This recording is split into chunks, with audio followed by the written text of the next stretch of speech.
deymiz. Karşılığız Tataristan'ın halk dindarı, ot kazanlar artisti Rail Şatsuvarov.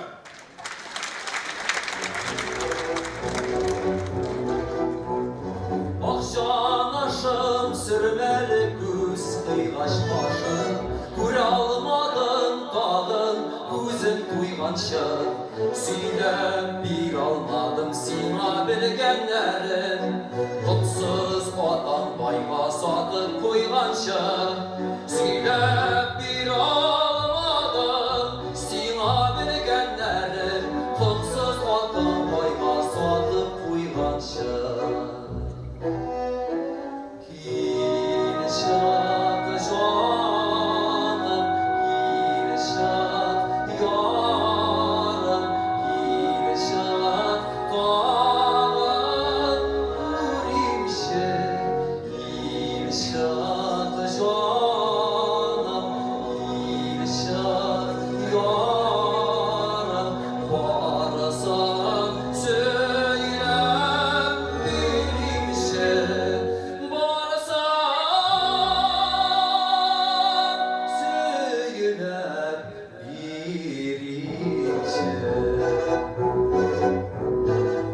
Yanında uçup yürgen bu belekler, Merhametin bilen dirilen dünyana, Ya öylenim seni güzelge iye bulan, Ya Mecnun'dey aşık bulup seni yaratan, Ya öylenim güzelge iye bulan, Ya Mecnun'dey şaşıp batıdan yazan.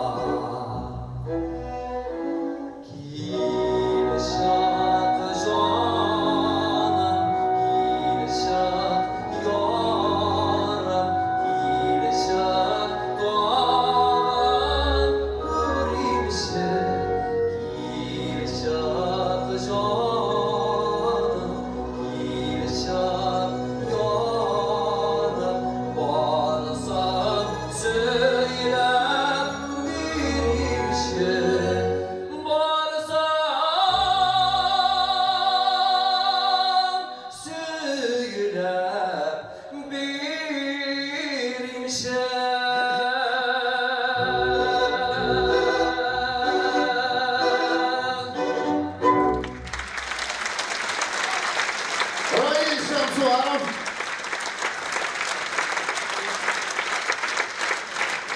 Bizor rahmat Rail. Premyer davomizdan sizga. Do'stlar, artistning bir baxti teatr sahna bo'lsa, ikkinchi